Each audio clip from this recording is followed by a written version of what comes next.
"அடிமேல் அடி வச்சா அம்மியும் நகரும்" அப்படின்னு சொல்லுவாங்க. அதே மாரி தாங்க இப்ப சத்யாவையும் கொஞ்சம் கொஞ்சமா அப்படியே சிரிச்சு மயக்கி பாசத்த காட்டி தான் பக்கம் இழுக்குறாங்க சிந்தாமணி. அவரும் பார்த்தீங்கன்னா, ரேகா மேல உள்ள மோகத்திலயும் அதாவது பொண்டாட்டி பிறந்த வீட்டு மேல பாசம் வச்சிருக்கா அப்படிங்கிறதுனால, அப்படியே அந்த பக்கட்டு சாய ஆரம்பிக்கிறாங்க.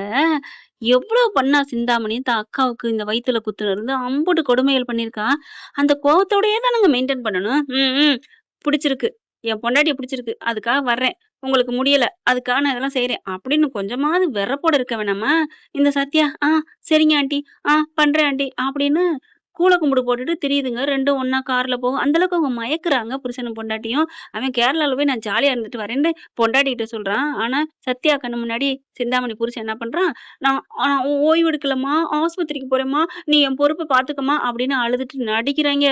சில்வர் ஜூப்ளியே குடுக்கலாம். அந்த அளவுக்கு ரேகாவும் சரிங்கம்மா.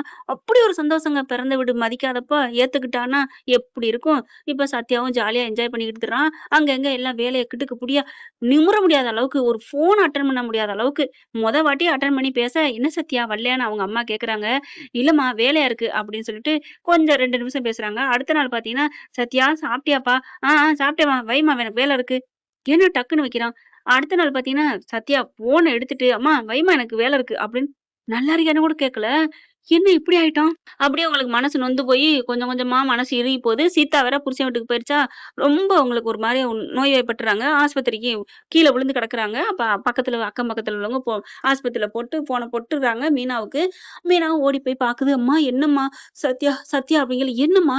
"சத்யா பேசக்கூட இல்லடி, வரக்கூட இல்லடி." "என்னம்மா சொல்ற? வரவே இல்லையா?" "ஆமாடி" அப்படிங்கல சத்யாவுக்கு கால் பண்றாங்க. மீனா அடிக்குது. "என்ன அக்கா?" அப்படின்ட்டு ஒரு ஒரு ரிங் அடிக்கலங்க. அடுத்த 2வது வாட்டி அடிக்கையில, "என்னக்கா?" அப்படிங்கிறாங்க. "என்னடா சத்யா இப்படி பேசுற? என்னக்கான்னு?" "ஏன்? என்னக்கான்னு தானே கேட்டேன். இதுல என்ன இருக்கு?" "அக்கா சொல்லுங்கக்கா, என்னக்கா?" "அப்படி கேட்பேடா, இப்ப என்னடா இப்படி கேட்கற?" "அக்கா நீ சும்மா ஏதாவது ஆராய்ச்சி பண்ணாதக்கா. நான் இங்க முக்கியமான வேலைல வந்திருக்கேன். அதாவது காசு குடுத்து வரவு செலவு இருக்கு இல்லையா, அந்த வேலைக்கு போய் நிக்கிறாராம்." ரேகாவும், "என்ன சத்யா?" அப்படிங்கல. "ஒண்ணும் இல்ல ரேகா, அம்மா தான் அக்கா தான்" அப்படிங்கிறாங்க. "என்னவா?" அப்படிங்கக, அப்படியே தூக்கி வாரி போடுது. "என்ன என்னவாங்குதுன்னு?" "ரேகாட்ட குட்றா" அப்படிங்கல. ஃபோன குடுக்குறாரு. "என்ன ரேகா என்னவாங்குற?" இல்லக்கா என்ன இங்க முக்கியமா வேலை பார்த்துட்டு இருக்கோம். கணக்கு பண்ணிட்டு இருக்கோம். இவங்க 1 வருஷமா பெண்டிங் குடுத்துக்காம வச்சுக்கிட்டு இருக்காங்க. அதுக்காக தான்" அப்படி இப்படின்னு சொல்ல, "ஓகே ரேகா, ஓகே. நீ இப்படி மாறுவேன்னு நான் நினைக்கவே இல்ல." "ஐயோ! என்னக்கா இப்படிலாம் பேசுறீங்க?" "ஆமா, எங்க அம்மாவுக்கு முடியல. அது தெரியுமா?" "என்னது அத்தைக்கு முடியலையா?" சத்யா அத்தைக்கு முடியலையாம்." "முடியலையா? ஏன்? என்ன?" என்னக்கா? அம்மாவுக்கு என்ன?" "நீ 4 நாளா போகவும் இல்லையாம், பேசவும் இல்லையாமே?" "இல்ல வேலை இருந்துச்சு." அதுவும் கரெக்ட்டா பார்த்தீங்களா, வீட்டுக்கு போன கையோட நான் வீட்டுக்கு போலாமான்னு சத்யா கேட்கையில, அப்படியே ரேகா கிட்ட, "ஏன்டி நான் ஒத்தையா இருக்கேன்ல, காலையில எந்திரிச்சு அந்த இடத்துக்கு போகணும்டி வசூலுக்கு" அப்படின்னு சொல்ல, "இங்கே இருங்க மாப்பிள." "ஆமாங்க, இங்கே இருங்கங்க." "அம்மா இங்க தானே இருக்காங்க.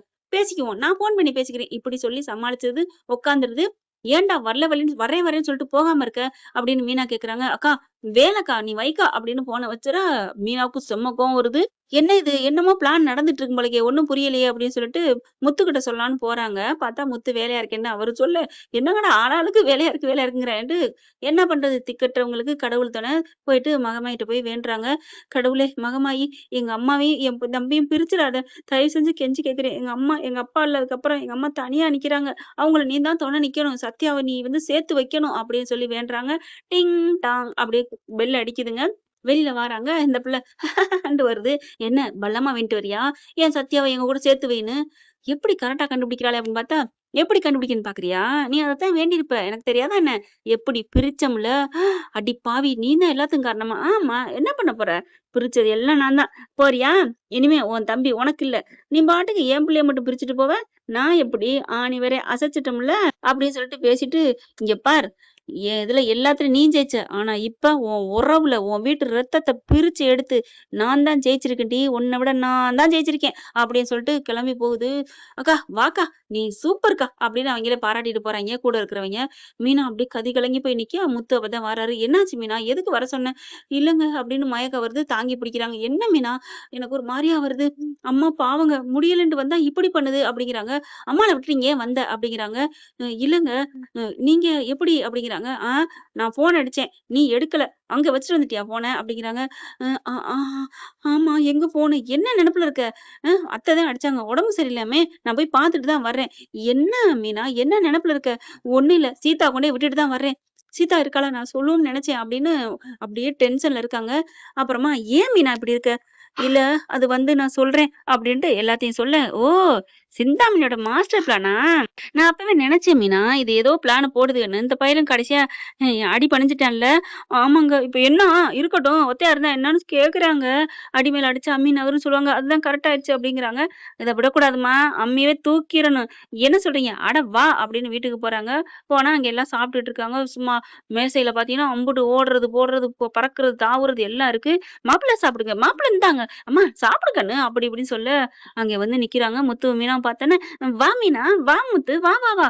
ஐய்யய்யய்யோ! கரிசனத்துக்கு ஒண்ணும் தேவையில்லங்கையில ரேகா வந்துட்டு, "அண்ணா வாங்கண்ணா" அப்படிங்குது. அந்த ரேகாவோட முன்னாடி இருந்து அந்த துடுக்கு கொஞ்சம் குறைஞ்சிருக்குங்க. பார்க்குறாங்க. டேபிள பார்க்குறாரு. "மாமா சாப்பிடுங்க மாமா." பல வகையானது. "ஏன்டா மாமியா வீட்டு விருந்தா?" "இல்ல மாமா, இன்னைக்கு ஒரு இது முடிச்சுட்டோம் நல்லபடியா. அதுக்கான தான் அத்தை செலிப்ரேட் பண்றாங்க." முடிச்சுட்டேன். உங்க அம்மாவோட கணக்கு இங்க முடிய போகுது. அங்க கஞ்சி குடிக்காம உட்கார்ந்துட்டு இருக்கு. அத பத்தி உனக்கு கவலையே இல்லையா? அப்பா அம்மாவுக்கு என்னாச்சு மாமா? அப்படிங்கிறாங்க. உடம்புக்கு சரியில்லடா. ஏன் மாமா? நீ போகாம இருந்தா? என்ன மாமா? இப்ப நான் வெளியூர் போயிருந்தா இருக்க தானே வேணும். இதெல்லாம் என்ன? அப்படிங்கல. ஏன்டா வெளியூர் போறது இங்க இருந்துட்டு வராம இருக்கிறது ஒண்ணாடா? நீ வெளியூர் போயிட்டின்னா அதுதான் விதின்னு இருந்துருவாங்க. ஆனா பக்கத்துல இருந்தே இப்ப என்ன? எதுக்கு ஃபோன் அடிக்கிற? அப்படின்னு சிடுசிடுன்னு விழுந்தா அந்த தாய் என்னடா பண்ணும்? எமனுக்கு 7 பிள்ளைய குடுத்துறலாம். ஆனா உசுரோட ஒரு பிள்ளைய கூட குடுக்க மாட்டாங்களாம். அந்த மாரி தான்டா பக்கத்துல இருந்தே பார்க்க வராம இருந்தா, "எப்படி சத்யா நீ இப்படி மாறுன?" அப்படிங்கிறாங்க. ரேகாவ பார்த்தோன்னே, என்ன ப்ரோ என்னைய பார்க்குறீங்க? சத்யா வராததுக்கு நான் என்ன பண்ண முடியும்? நான் கூட போயிட்டு வாங்கன்னு தான் சொன்னேன். உங்களுக்கு எப்படி அவங்க முக்கியம்னு நெனைக்கிறீங்களோ, நீங்க எப்படி மாமியார் வீடு முக்கியம்னு நெனைக்கிறீங்க, அது மாரி தான் சத்யாவும் மாமியார் வீடு முக்கியம்னு நெனைக்கிறாரு. சொத்து பூராத்தையும் எங்க அப்பா வந்தோனே, சத்யா பேருக்கு என் பேருக்கு தான் எழுதி வைக்க போறாங்க தெரியுமா? அப்படின்னோனே மீனாவும் முத்து கொஞ்சம் இரு, தள்ளு தள்ளு தள்ளு அப்படின்னு வர்றாங்க. சொத்து பூராத்தையும் சத்யாக்கு எழுதி வச்சு, அத அள்ளி அள்ளி 3 வேளைக்கு திங்க போறானா? அ இல்ல ப்ரோ இல்லண்ணா அது வந்து அப்படிங்கிறாரு. ரேகா சொந்த பந்தத்தோட இருக்கணும்னு நீ ஆசைப்பட்ட பாரு கேக் வாங்கிட்டு வந்து. வெட்டுற அன்னைக்கு. அப்ப நெனச்சேன் நீ சூப்பர் புள்ளன்னு. நீ தான் அந்த குடும்பத்துக்கு ஏத்த பொண்ணுன்னு. ஆனா, வெட்ட எடுத்துட்டு வந்த பாத்தியா கேக்கு? அந்த கத்திரிக்கோல் மாரியே வெட்டி கூட்டு வந்துட்டியேம்மா! ஆலமரத்த சாய்ச்சுட்டு வந்துட்டியா? அங்க ஒரு ஜீவன் துடிச்சுட்டு இருக்குமா! அப்டிங்கிறாங்க. இங்க பாருங்கண்ணா, நாங்க வேணா நாளைக்கு போய் பாத்துக்குறோம். இதெல்லாம் இப்படிலாம் பேசாதீங்க சத்யா. நீ வரமாட்ட. ஆமா வரமாட்டோம். இருக்குடா. உனக்கு கச்சேரி இருக்குடா அப்படின்னு சொல்லல மீனா சீதா ஃபோன் பண்ணுது. சத்யான்னு அம்மா அழுதுட்டு இருக்கு. சத்யா கூட்டு வாங்க அப்படின்னு சொல்ல, பாத்தியாடா? கேட்டியாடான்னு ஸ்பீக்கர போட, மாப்பிள அப்படின்னு இங்க சொல்ல, அத்த நான் போயிட்டு வரேன். வாங்க மாமா. மாப்பிள இன்னும் கொஞ்ச நேரத்துல போகணும். ஃபோன் வருது. அக்கா சீக்கிரம் வாங்கக்கா அப்படின்னு அங்கே ஒரு பிசினஸ் விஷயமா பேச, பாருங்க மாப்பிள நீங்க தான் போகணும். இங்க பாருங்க பிசினஸ் எப்ப வேணாலும் கவனிக்கலாம். எங்க அம்மா உயிரு. சத்யா வாடா அப்படின்னு புடிச்சு இழுக்க, இங்கிட்டு இருந்து இவங்க இழுக்க, அதெல்லாம் முடியாது. என் புருஷன் இவர நம்பி தான் விட்டுட்டு போயிருக்காங்க. நீங்க தான் உங்க அம்மா இருக்கீங்க. உங்க அம்மாவுக்கு இத்தன பேர் இருக்கீங்கல்ல. அப்புறம் என்ன அந்த செத்தா போங்கிற மாரி பேச, கோவம் வந்துருது பாருங்க. பலார்ன்னு மீனா அவங்க சிந்தாமணிய குட்டுக்குது ஒண்ணு. உடனே ரேகாவுக்கு வருது. பலார்ன்னு அரைஞ்ச கையோட, "அக்கா என்ன நீங்க எங்க அம்மாவ என் கண்ணு முன்னாடி அடிக்கிறீங்க? உங்க அம்மா கொன்னா இப்படி துடிக்கிறீங்க. எங்க அம்மா கொன்னா நான் விடுவேனா? என்ன சத்யா பார்த்துட்டு பேசாம இருக்க" அப்படிங்கல. "அக்கா என்னக்கா நீ பண்ற? இப்படிலாம் பண்ணாத. ச்சே! நீ இப்படி எங்க மூஞ்சிலே முழிக்காதடா. இனிமே எங்க பக்கமே வராத" அப்படின்ட்டு வாங்க போவோம் அப்படின்னு முத்து மீனா போக, பின்னாடியே ரேகாவும் சத்யாவும் வராங்க. "ரேகா நீ நில்லு அவங்க போகட்டும். அம்மா விடும்மா" அப்படின்ட்டு, "இங்க பாருங்கக்கா ஏதோ தெரியாம பேசிட்டாரு. நாங்க வர்றோம். கண்டிப்பா வர்றோம்." "வேணாம்மா தாயே நீ போ. கிளம்பி போ" அப்படிங்கிறாங்க. "ஐயோ! நாங்க வர்றோம்க்கா." இவங்க போன கையோட சிந்தாமணி பாக்குது. போங்கடி போங்க. இனிமே ஒண்ணும் பண்ண முடியாது அப்படின்ட்டு, இத பூராத்தையும் நம்மளே சாப்பிடணும்னு எழுதியிருக்கு. போயிட்டு வருவீங்க மாப்பிள அப்படின்னு தின்னுட்டு இருக்கையில அவங்க புருஷன் ஃபோன் அடிக்க, 100 ஆயுசுங்க உங்களுக்கு நானே அடிக்கலாம்ன்னு இருந்தேன்" அப்படின்னு நடந்தத பூரா சொல்ல, சொல்லிப்புட்டு, இப்பவே போமாட்டேன்னு சொல்லிட்டான் மாப்பிள. இனிமே அவன் நம்ம வீட்டுக்கு தாங்க, நமக்கு தாங்க அப்படின்னு சொல்லிட்டு இருக்கையில, "சபாஸ் சூப்பர்" அப்படின்னு சொல்லிட்டு கைய தட்டுனா 4 பேர் நிக்கிறாங்க. ஏன்னா இவங்க பிளான பூராத்தையும் எக்ஸிக்யூட்டிவ் பண்ணிக்கிட்டு சொல்லிக்கிட்டு இருக்காங்க. நான் ஓரலா சொல்லி முடிச்சுட்டேங்க. எல்லாத்தையும் சொல்லுது. பிரிச்சுட்டோம்ல, வச்சுட்டோம்ல. இவ பாட்டுக்கு ஓடி போவா. இவள விடுவோமா? பெத்த புள்ளையா இருந்தாலும் எனக்கும் கோவம் இருக்கு. அவளையும் ஏதாவது பண்ணுவேன். இந்த சத்யா பையன் என்ன பெரிய இவனா? 5க்கும் 10க்கும் அல்லாடுறவன். அப்படி இப்படின்னு ரொம்ப பேசுனதெல்லாம் கேட்டதுனால கோவம் வருது. ப்பு அப்படின்னு துப்பிவிட்டு சத்யாவும் ரேகாவும் என்ன பண்றாங்க? அந்த பணப்புத்திய காமிச்சுட்டியேம்மா. ஏன் அத்த இப்படி பண்றீங்க? அப்படிங்கிற போனவங்க எப்படி வந்தாங்கங்கிற மாரி பாக்க, எப்படி வந்தாங்கன்னு பாக்குறீங்களா? மாமா தான் சொன்னாரு. நீ எப்படியும் கிட்டக்க போ. உங்க அம்மா ஏதாவது பேசும். உங்க அம்மா நல்லவங்களே இல்லன்னு அடிச்சு பேசுனாங்க. அதனால தான் எங்க மாமா பேச்ச கேட்காம மீறி வந்தேன். நீங்க அப்படி இருக்க மாட்டீங்கன்னு. ஆனா என் நம்பிக்கைய நீங்க மண்ணுல போட்டீங்க. பாத்தியா ரேகா? பாத்தியா உங்க அம்மாவ? இப்ப என்ன உங்க அம்மா தான் வேணும் இங்க இருக்க போறியா? இல்ல வரப்போறியா? நியாயம் எதுன்னு பாரு. அன்பா அவங்க கேட்டிருந்தா நாங்க இருந்திருப்போம். எங்க அம்மாவே போயிட்டு வான்னு சொல்லியிருப்பாங்க. நீனுமே கொஞ்ச நாள் அப்படித்தானடா இருந்த. ஃபோன் பண்ணதுக்கு எடுக்க மாட்டேன்ட அப்படிங்கிற மாரி ரேகா பாக்க, சரி உடு உடு. அந்த அளவுக்கு என்னைய மயக்கிட்டீங்க அப்படிங்கிற மாரி பாக்குறாங்க. அதுக்கப்புறம் சிந்தாமணிக்கு ஒரு சல்யூட் வச்சுட்டு எல்லாரும் கிளம்புறாங்க. அவங்க அம்மாவ பாக்குறதுக்கு. என்ன ஃப்ரெண்ட் இப்படிலாம் போனா நல்லா தானே இருக்கும். பார்க்கலாம் என்னென்ன நடக்கப்போது, என்னென்ன கொடுமைகள் நடக்க போகுதுங்கிறதையும். இந்த பதிவு உங்களுக்கு பிடிச்சிருந்துச்சுன்னா உங்க பொண்ணான கையில ஒரு லைக்க போட்டு சப்ஸ்கிரைப் பண்ணி ஆதரவு குடுங்க அன்புறவுகளே. Thank you friends.